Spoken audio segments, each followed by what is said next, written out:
بسم الله الرحمن الرحیم و به نستعین و صلی الله علی سیدنا محمد و آله الطاهرین.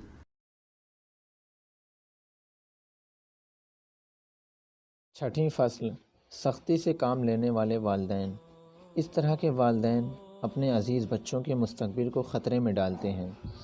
اکثر خود غرض والدین جو اپنی جوانی میں بہت سے رنج و غم اور پریشانیوں کا سامنا کر چکے ہیں، اس کے باوجود وہ جوانوں کے دلوں میں جنسی شہوتوں کے برپا ہونے والے طوفان کے سوالوں کا صحیح جواب نہیں دے پاتے ہیں۔ لڑکے لڑکیوں کی شادی کے حوالے سے والدین حد درجہ سختی سے کام لیتے ہیں یا بے مہری سے کام لیتے ہیں۔ یہ بے مہری اور سختی دونوں کی ایک ہی اساس ہے جہاں سے یہ جنم لیتے ہیں۔ کبھی کبھی یہ اس حد تک بڑھ جاتی ہے کہ 1 سال اور 5 سال کی تاخیر ان کی نظر میں ایک سادہ عمل اور قلیل مدت عرصہ شمار ہوتا ہے۔ ٹھیک ہے، اگر اس سال نہیں تو اگلے سال انشاءاللہ، یا ابھی نہیں تو اگلے کچھ سالوں میں ہو جائے گا، ابھی دیر نہیں ہوئی ہے۔ جبکہ یہ لوگ اس بات سے غافل ہیں کہ 1 سال تو دور، کبھی کبھی 1 مہینے کی تاخیر حساس موقعوں پر جوانی کے نتائج کو متغیر کر سکتی ہے۔ خدا جانے یہ والدین اپنے ماضی کو کیوں یاد نہیں کرتے، کیوں اتنی جلدی جوانی کے طوفان و شور کو جو شادی سے پہلے بپا ہوتا تھا بھلا دیا ہے، کیوں خود کو اپنے جوانوں کی جگہ فرض نہیں کرتے ہیں۔ جوانوں کا خاندان کی 4 دیواری سے فرار ہونا اور ان کا خودکشی کرنا، گمراہ ہو جانا اور بیمار ہو جانا وغیرہ اس حقیقت سے عدم توجہی کا ایک سبب ہے۔ اگر بحث کا عنوان جوانوں کی پرہیزگاری، پاک دامنی اور بائیمان ہونا ہوتا تو ہمارا بیان ان کے بارے میں مزید ہو جاتا۔ والدین کی سہل انگاری یا کوتاہی اس طرح کے افراد کے لیے ظلم سے بڑھ کر ہے اور حقیقت و واقعیت اور عاقبت بینی سے دور ہے۔ جبکہ والدین اپنے جوانوں کے جنسی بحران و طغیان کی حالت سے بخوبی واقف ہوتے ہیں، لیکن شادی کی مشکلات اور اس کی ذمہ داریاں ان کو یہ سب جان بوجھ کر بھلا دینے پر آمادہ کر دیتی ہیں اور ان کو یقین دلاتی ہیں کہ ابھی ان کے پاس کافی وقت ہے، اتنی جلدی بازی کرنے کی کیا ضرورت ہے، ابھی تو ان کے منہ سے دودھ کی بو بھی نہیں گئی، ابھی تو یہ بچے ہیں، شادی کے کیا معنی۔ ابھی لیکن یہ ابھی کہنا جس کا نتیجہ ایسا دردناک ہو سکتا ہے کہ تمام عمر والدین کا دامن اس سے نہیں چھوٹ سکتا ہے، اور وہ بھی ایسے موڑ پر کہ اس کے جبران کرنے کا کوئی راستہ نہیں رہ جائے گا۔ اپنے جوانوں کے شریک حیات کی تلاش میں والدین بہت سختی سے کام لیتے اور بہت بے بنیاد شرائط اور قیود اور کبھی کبھی مضحکہ خیز شرطیں ان کی شادی کے لیے معین کرتے ہیں، یہاں تک کہ وسواس کی حدوں تک بات چلی جاتی ہے۔ شاید انہی اسباب کی وجہ سے شادی کی ضرورت کا احساس ختم ہو جاتا ہے، اس لیے کہ انسان اگر کسی چیز کی ضرورت کا احساس کرتا ہے تو اس کی شرطوں کو کم اور سبک کر دیتا ہے، اور چشم پوشی، درگزر، مدد، یہ تمام ارادوں اور بحثوں کی بنیاد ہے۔ اس کے برعکس اگر انسان کسی چیز کی ضرورت کا احساس نہ کرے تو یہ شے انسان کو مشکل پسند بنا دیتی ہے اور اس کی طرف مائل ہونے سے روک دیتی ہے۔ میں نے ایک مقالے میں پڑھا ہے، کچھ سخت اور وسواسی قسم کے لوگ گاڑی خریدتے وقت اس کو سونگھتے ہیں جیسے گوشت یا سبزی کو سونگھا جاتا ہے۔ ایسے لوگ جب گاڑی خریدنے میں ناک سے کام لیتے ہیں تو پھر واضح ہے کہ اپنے بچوں کے رشتے کی تلاش میں کیا کیا نہ کرتے ہوں گے۔ دلچسپ بات یہ ہے کہ اس طرح کے شکی والدین اپنے آپ کو گڑھے میں گرا دیتے ہیں اور ان کو اس کا سرے سے احساس بھی نہیں ہو پاتا ہے۔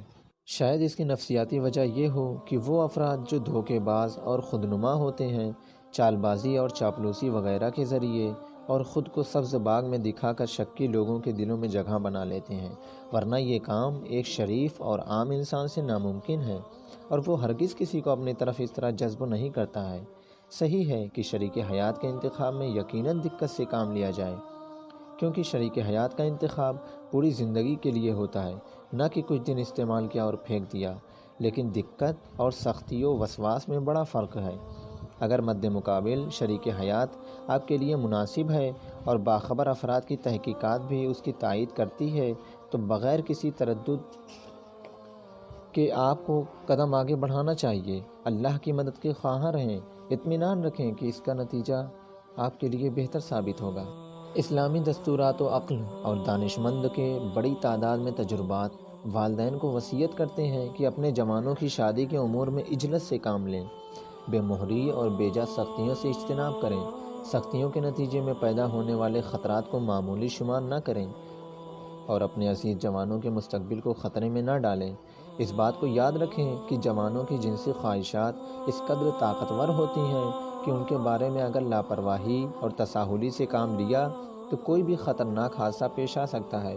پوری تاریخ انسانیت اور انسان کی روزمرہ کی زندگی اس بات کی گواہ ہے کہ جنسی خواہشات سے پیدا ہونے والے خطرات اتنے زیادہ ہوتے ہیں کہ اس کی برابری کوئی اور خطرہ نہیں کر سکتا۔ یقیناً یہ مسئلہ ہر چیز سے زیادہ مہم اور اساسی ہوتا ہے۔ فصل ہفتم، شریک حیات کا انتخاب کون کرے گا، جوان یا والدین؟ یہ میری پسند ہے اور یہ میرے والدین کی پسند۔ یہ واقعہ بھی بڑا حیرت انگیز ہے جس کی مثالیں کم نہیں ہیں۔ ایک اخبار میں یہ قصہ اس طرح ذکر تھا: 18 سالہ ایک دلہن عقد سے چند منٹ پہلے شادی کا لباس اتارتی ہے اور مردانہ لباس زیب تن کر کے کمرے کی کھڑکی سے صحن خانے میں کود کر فرار کر جاتی ہے۔ اور نارمک نامی تہران میں ایک سڑک کا نام نارمک ہے، حمام پہنچ کر اپنے ہاتھ کی رگ کاٹ لیتی ہے اور غش کھا کر گر جاتی ہے۔ کچھ دیر بعد وہاں کے لوگ اس کی طرف متوجہ ہوتے ہیں، اس کو اسپتال میں داخل کراتے ہیں اور اس کو موت سے نجات دلاتے ہیں۔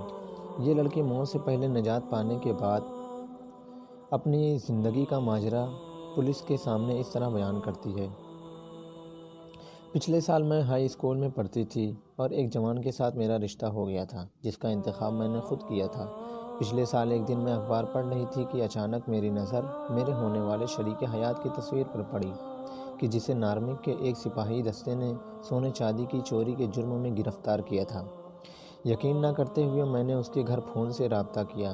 تحقیق کے بعد پتہ چلا کہ یہ واقعہ صحیح ہے اور وہ چوروں کے ایک گروہ کے ساتھ چوری کرنے جاتا تھا اور اب جو کچھ بھی اس کے پاس ہے وہ سب چوری کا مال ہے۔ اگرچہ میں اس تحقیق سے قانع نہ ہوئی اور میں نے اس دعوے دار کمپنی کے ایک بڑے سرپرست سے رابطہ کیا تو پتہ چلا کہ یہ سب کچھ جھوٹ تھا اور اس کمپنی کے لوگ کسی ایسے شخص کو اصلاً نہیں جانتے ہیں۔ یہاں تک کہ ایک مہینے قبل میرے والد کے دوست میرے لیے ایک 40 سالہ ثروت مند جوان کا رشتہ لے کر آئے جس کی بیوی نزدیک ہی میں فوت ہو گئی تھی۔ میں کسی بھی صورت میں اس رشتے پر راضی نہ تھی اور کئی مرتبہ میں نے اپنی رائے بھی بیان کی، لیکن کوئی بھی میری بات سننے کو تیار نہیں تھا۔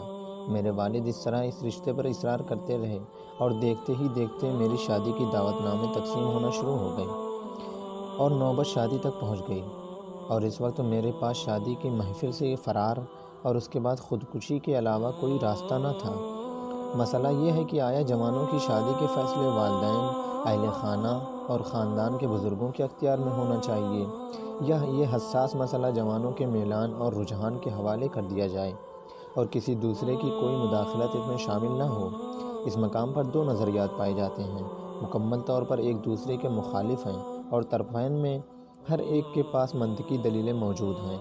سب سے پہلے ہم فریقین کی دلیلوں سے آشنائی حاصل کریں گے، اس کے بعد صحیح راہ حل تلاش کریں گے۔ جوانوں کے ایک گروہ کا بیان ہے: ہماری یہ بات سمجھ میں نہیں آتی ہے کہ ماں باپ یہ کیوں چاہتے ہیں کہ ہماری شریک حیات کا انتخاب وہ خود کریں، جبکہ شریک حیات کا انتخاب خود انسان کا حق ہے۔ مثال کے طور پر فلاں لڑکی والدین کی نظر میں ایک حور ہے، لیکن اگر ہم اسے پسند نہیں کرتے تو وہ ہمارے لیے ایک جنگلی چڑیل سے بھی بدتر ہے۔ ماہرین نفسیات، محققین کی تحقیق اور تجربات کا خلاصہ یہی ہے کہ اکثر و بیشتر طلاق کے اسباب وہ شادیاں ہیں جو کم عمری اور والدین کی پسند کے نتیجے میں ہوتی ہیں۔ اصولی طور پر کوئی بھی عزت دار انسان یہ کبھی نہیں چاہے گا کہ اس کی اولاد میں کوئی لڑکا یا لڑکی گھر بار چھوڑ کر فرار ہو جائے یا خودکشی کر لے۔ یہ جو کچھ ہوتا ہے سرپرستوں کی کوتاہیوں اور غلطیوں کا نتیجہ ہے۔ اس کی مثالیں جرائد اور اخبارات میں بڑی تعداد میں دیکھی جا سکتی ہیں۔ بالفرض ایک زمانے میں لڑکے لڑکیاں سمجھ بوجھ نہیں رکھتے تھے، اپنی مصلحتوں کی شناخت پر قادر نہیں تھے، لیکن آج کا دور اس زمانے سے مختلف ہے۔ اصل میں بنیادی طور پر والدین کے سوچنے سمجھنے کا طریقہ قدیمی ہے، آج کے زمانے سے ان کے فکر ہم آہنگ نہیں ہیں۔ اسی وجہ سے والدین آج کے جوانوں کے امتیازات کو درک نہیں کر پاتے۔ مختصر یہ کہ والدین کو چاہیے کہ کلی طور پر خود کو ان مسائل سے علیحدہ کر لیں اور جوانوں کے ذوق، ابتکار اور فکر کے لیے میدان کھلا چھوڑ دیں۔ لیکن والدین کہتے ہیں انسان اگر اپنے وقت کا افلاطون اور بولی سینا بھی ہو آغاز جوانی میں ناپختہ ہی ہوتا ہے۔ دوسرے لفظوں میں یہ کہا جائے کہ جوان ضرورت سے زیادہ خوش فہم اور بہت جلد یقین کر لیتے ہیں، اور نفسیاتی پاکیزگی کی خاطر وہ ظاہری خوبیوں اور جھوٹے حسین چہروں کے فریب میں آ جاتے ہیں۔ وہ اس بات سے بے خبر ہوتے ہیں کہ ان جھوٹے حسین چہروں کے پیچھے کیسی ہولناک اور بدنما صورتیں پوشیدہ ہیں۔ بہت سے منحرف افراد ایسے ہیں جنہوں نے جوان لڑکے لڑکیوں کو جال میں پھنسانے کے لیے حیرت انگیز عاشقانہ ادبی جملے یاد کر لیے ہیں، اور نہایت ہی ہوشیاری سے ابتدا میں خود کو ان کے حوالے کر دیتے ہیں، اور پھر بہت جلدی شیطانی ہنرمندی کے ذریعے پرکھ لیتے ہیں کہ ان کے دل میں کیسے جگہ بنائی جائے۔ قدما کا محاورہ ہے، پہلے اپنے لیے جگہ بناؤ، پھر دیکھو کیا نہیں کر سکتے۔ پھر اس کے بعد بات ہاتھ سے نکل جاتی ہے اور واپسی کا کوئی راستہ نظر نہیں آتا۔ انسان جو سوچتا ہے اس کے برخلاف ہوتا ہے۔ جوان چاہے کتنا بھی ہوشیار اور بافہم کیوں نہ ہو، آخرکار اس راستے پر چلنے کے لیے اس کی رہنمائی ضروری ہوتی ہے، اس لیے کہ یہ راستہ وہ پہلی بار طے کر رہا ہے۔ جو لوگ اس راستے سے گزرے ہیں وہ بھی تائید کریں گے کہ رہنما کا ہونا کس قدر ضروری ہوتا ہے۔ گویا مراحل طے کرنے کے لیے خضر کا ساتھ ضروری ہے، اس لیے کہ راستہ اتنا تاریک ہے کہ گمراہی کا خطرہ ہر موڑ پر موجود ہے، اس سے ڈرنا ہی چاہیے۔ کیا والدین اپنے بچوں کے دشمن ہیں جو ان کی زندگی کے اہم ترین مسئلے کو نظر انداز کر دیں؟ وہ اپنے بچوں کو اپنی جان سے بھی زیادہ عزیز رکھتے ہیں۔ یہی وجہ ہے کہ وقت پڑنے پر اپنی جان بچوں پر نچھاور کر دیتے ہیں۔ والدین کتنے بھی جاہل اور بے خبر ہوں، پھر بھی انہوں نے دنیا کے نشیب و فراز دیکھے ہیں، اور ایک مشترک زندگی کے امتیازات جو آئندہ زندگی میں اثر انداز ہوتے ہیں اس سے بخوبی آشنا ہیں۔ وہم و خیال سے حقیقت کو تشخیص دینے کی قدرت رکھتے ہیں، اور تمام باتوں سے قطع نظر اخلاقی نقطہ نگاہ سے بھی یہ عمل بہت ہی دلخراش اور تلخ ہے کہ والدین جن کو اپنی اولاد کی زندگی پر پورا حق ہوتا ہے، جنہوں نے اپنی تمام توانائی اور خوشیاں اپنی اولاد کی راہ میں قربان کر دی ہوں، ان کو اس موضوع سے بالکل الگ کر دیا جائے۔ ایسا حساس موضوع جو والدین کی آئندہ زندگی میں مؤثر ہے، اور ان کے پاک و پاکیزہ احساسات کو سرے سے پامال کر دیا جائے، اور صرف اپنی ہوس کو پورا کرنے کی فکر میں ہو، اور والدین کی مرضی کے بغیر اپنے شریک حیات کا انتخاب کر لیں، اور اس کے اوپر والدین کے جو احسانات ہیں ان کو بھول جائے۔ یہ کام کسی بھی طرح انسانی قوانین سے سازگار نہیں ہے۔ لیکن ہمارے عقیدے کے مطابق والدین اور جوانوں کے دونوں نظریات میں سے کوئی بھی مکمل طریقے سے جامع اور مانع نہیں ہے۔ نہ والدین کو حق ہے کہ وہ اپنی نظر کے مطابق شریک حیات کا انتخاب کر کے جوانوں کو شادی پر مجبور کریں، اور نہ جوانوں کے لیے مناسب ہے کہ اس اہم کام کو اکیلے انجام دیں، بلکہ صحیح راستہ یہ ہے کہ باہمی کوشش، غور و فکر اور آپسی مشورات سے اس اہم عمل کو انجام دیا جائے۔ والدین کو اس حقیقت کی طرف توجہ کرنا چاہیے کہ شریک حیات کا انتخاب صرف منطق و استدلال سے نہیں ہوتا، بلکہ اس انتخاب کا حقیقی محرک ذوق ہوتا ہے، اور یہ بات مسلم ہے کہ تمام افراد کا ذوق ایک جیسا نہیں ہوتا ہے، حتیٰ دو حقیقی بھائیوں کا بھی ذوق مختلف ہوتا ہے۔ ایسا بہت کم ہوتا ہے کہ زبردستی شادی پائیدار ثابت ہو، آخرکار اس کا نتیجہ جدا ہی ہوتا ہے، چاہے جلدی ہو جائے یا دیر سے وجود میں آئے۔ اور سب سے بدتر اور خطرناک مقام وہ ہوتا ہے کہ جب والدین جوانوں کے لیے شریک حیات کے انتخاب میں اپنے ذاتی مسالے اور مفادات کو معیار بنا لیں۔ اس طرح کے والدین بہت گمراہ ہوتے ہیں۔ دوسری طرف جوانوں کو بھی یہ بات جاننا چاہیے کہ اکثر جوانی میں عشق کا طوفان انسان کی آنکھوں پر پردہ ڈال دیتا ہے، اور اس وقت اس کو اپنے محبوب کی اچھائی کے سوا کچھ نظر نہیں آتا، اور وہ اس کے تمام عیوب کو فراموش کر دیتا ہے۔ لہٰذا اس امر میں اپنے ہمدرد والدین، مطلع دوست و احباب سے فکری مدد حاصل کریں۔ اس کے علاوہ جوان چاہے کتنے ہی قوی اور طاقتور کیوں نہ ہوں، پھر بھی زندگی کے طوفان اور حادثات میں والدین، دوست اور رشتہ داروں کی مدد سے مستغنی نہیں ہیں۔ اگر جوان اس مہم سے والدین کو علیحدہ کر دیں تو پھر بعد میں آنے والی مشکلات میں ان کی مدد اور حمایت حاصل نہیں کر سکتا، جبکہ ان کے اعتماد اور بھروسے کا حاصل کرنا جوانوں کے لیے بہت ضروری ہے۔ اخلاقی نقطہ نگاہ سے بھی جوانوں کا فریضہ ہے کہ جہاں تک ممکن ہو اس امر میں دلسوز والدین کو محبت کے ساتھ اپنے ہمراہ لے کر چلیں، اس لیے کہ اسلامی دستورات میں بھی اس باہمی کوشش کو بڑے خوبصورت انداز میں پیش کیا گیا ہے۔ خصوصاً کنواری لڑکی کے بارے میں حکم دیا گیا کہ شادی کے لیے سب سے پہلے خود لڑکی سے رضایت حاصل کی جائے، اس کے بعد اس کے سرپرستوں کی موافقت لی جائے۔ البتہ ایسے موارد کم ملتے ہیں جن میں والدین اپنی اولاد کی مصلحت کے برخلاف اپنے فوائد کو مد نظر رکھ کر اپنے بچوں کی شادی کرتے ہیں، جو اسلامی قوانین سے مستثنیٰ ہیں۔ اسی طرح ایسے موارد بھی کم ہیں جن میں شادی اولاد کی مصلحت کے مد نظر ہو اور والدین اس پر معترض ہوں۔ ان میں سے کوئی ایک نظریہ بھی معتبر نہیں ہے اور ایسے موارد میں ان کی پیروی کرنا لازم نہیں ہے۔ 8ویں فصل، شعلہ ور عشق، جوانوں کی زندگی میں ایک پرخطر اور نہایت سخت راستہ۔ عشق کی عظمت و منزلت یا عشق کے جنون اور اس کی بیماری کے متعلق بہت زیادہ بحثیں ہوئی ہیں، اور شاید بہت کم ایسے الفاظ ہیں جن کے متعلق اتنی کثرت سے مختلف و متناقض تعبیرات بیان ہوئی ہیں۔ چنانچہ بعض مصنفین اس کی اہمیت کو بہت بلند و بالا سمجھتے ہوئے کہتے ہیں، عشق زندگی کا تاج اور دائمی خوش نصیبی کا نام ہے۔ جرمن دانشمند گوئٹا حزیے کے بقول عشق معمار عالم ہے۔ توماس نے عشق کی معجز نمائی کے اثر کو بیان کیا ہے اور اس کا عقیدہ ہے عشق روح کو قوی اور انسان کو زندہ دل رکھتا ہے۔ مشرقی فلاسفہ کا ایک گروہ اس سے بھی آگے بڑھ گیا اور ان کا عقیدہ ہے دنیا کی ہر حرکات و سکنات کے پیچھے ایک قسم کا عشق کار فرما ہے، حتیٰ اجرام فلکی کی حرکات بھی اسی عشق کا سبب ہیں۔ لیکن اگر اس لفظ کے معنی کو مزید وسیع کر دیا جائے، یعنی اگر اس سے ہر قسم کی کشش اور غیر معمولی جاذبیت مراد لی جائے تو ان کے اقوال کی تائید ضروری ہو جاتی ہے۔ ان بہترین تعبیرات اور توضیحات کے مقابلے میں دوسرے مصنفین اور فلاسفہ نے عشق پر سخت حملے کیے ہیں اور عشق پر بہت سی تہمتیں لگا دی ہیں اور عشق کو ایک بیماری اور نفرت انگیز حقیر شے شمار کیا ہے۔ ایک معروف مشرقی مورخ کا بیان ہے، عشق کی مثال دق، کینسر اور وبائے گٹھیا جیسی طولانی بیماری کی طرح ہے جس سے عاقل انسان کو فرار کرنا چاہیے۔ کسی زبان کا محاورہ ہے، عشق کی مثال شیمپین شراب کی ہے۔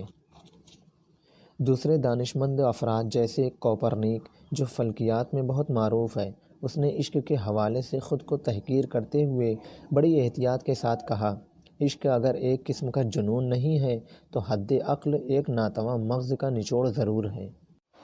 آخرکار بعض افراد جیسے کارلائل نے بھی عشق پر اس طرح حملہ کرتے ہوئے کہا ہے کہ عشق فقط ایک قسم کا جنون نہیں ہے بلکہ کئی قسم کے جنون کا مرکب ہے۔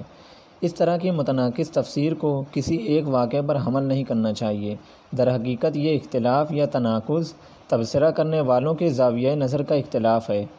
اس کا مطلب یہ ہے کہ ہر لکھنے والا عشق کے بہت سے چہروں میں فقط ایک چہرے کو اپنی زندگی میں زیادہ دیکھتا ہے اور اسی کو زیر بحث لاتا ہے، لہٰذا اس بات کا اعتراف کرنا پڑے گا اگر عشق سے مراد دو انسانوں یا کلی طور پر دو موجود کے درمیان ایک غیر معمولی قوی کشش اور جاذبیت ہو جو ایک عظیم ہدف کے لیے ہو، تو اس سے اچھی اور کیا بات ہو سکتی ہے؟ کیونکہ اس ابتکار کی قوت اس قدر ہوتی ہے کہ اس کی راہ میں آنے والی ہر رکاوٹ کو وہ اپنے قبضے میں لے لیتا ہے اور اپنے ہدف کے راستے میں آنے والی تمام مشکلات کو پیچھے چھوڑ دیتا ہے۔ عشق کی جو اتنی مدح سرائی کی گئی ہے وہ اس کی خلاقیت اور بے نظیر قوت و قدرت کی وجہ سے ہے۔ جیسا کہ ہم جانتے ہیں کہ بہت سے ادبی معماری اور فنی شاہکار اسی کشش اور جاذبیت کی قوت کا نتیجہ ہیں، لیکن اگر عشق سے مراد ایسی کشش اور جاذبیت کی قوت ہو جو دو انسانوں کو گناہ، آلودگی اور فحشا کی طرف لے جائے، تو اس حالت میں عشق کی مذمت میں جو کچھ کہا گیا ہے وہ کم ہے، کیونکہ اس کے بدنما داغ اس قدر رنگین ہیں جن کا صاف کرنا آسان نہیں ہے۔ اگر اس کشش و جاذبیت سے مراد دیوانہ کرنے والا ہو جس کے ذریعہ کلی طور پر عقل خراب اور بیکار ہو جائے اور اس کی وجہ سے انسان ہر طرح کے جنون آمیز کام کرنے لگے، تو عشق کی جتنی بھی تحقیر کی جائے بجا ہے۔ فرانسیسی دانشمند اسٹینڈل کے بقول عشق سے مربوط مسائل میں اچھائی اور برائی کے درمیان صرف ایک بوسہ چومنے کا فاصل ہے۔ مختلف نظریوں کے مطابق عشق کا خلاصہ یہ ہے کہ عشق کے مختلف چہرے ہیں، اس بنیاد پر اس کی تعریف اور برائی دونوں بجا ہیں۔ عشق کے شاعرانہ پردے میں اس مقام پر قابل توجہ موضوع جو پاکیزہ جوانوں کے لیے بہت ضروری ہے وہ یہ ہے کہ آج کے دور میں کون سا مجرم، کون سا جرم اور تباہ کاری ایسی نہیں ہے جو مقدس عشق کے نام پر انجام نہیں دی جاتی۔ آج ہر عیب کرنے والا، ہوا و ہوس کا پرستار خود کو سچا عاشق کہتا ہوا نظر آتا ہے۔ ہر دھوکے باز، دیو صفت، جن کا ہدف صرف اپنی حیوانی شہوتوں کا پورا کرنے کے علاوہ کچھ نہیں ہوتا ہے، یہ لوگ عشق کے پردے میں شاعرانہ انداز کی مدد سے اپنے اس شیطانی رذیل مقصد کو عملی جامہ پہناتے ہیں۔ شاید یہی وجہ ہے کہ ایسے لوگ جب اپنے شیطانی مقصد میں کامیاب ہو جاتے ہیں تب ان کے چہرے سے گویا پردہ اٹھتا ہے اور تمام کیے وعدے اور وعید کو بھول جاتے ہیں، بالکل اسی طرح جیسے پانی سے بھرے ہوئے ایک برتن کو الٹ دیا جاتا ہے اور اس میں کوئی قطرہ باقی نہیں رہ جاتا۔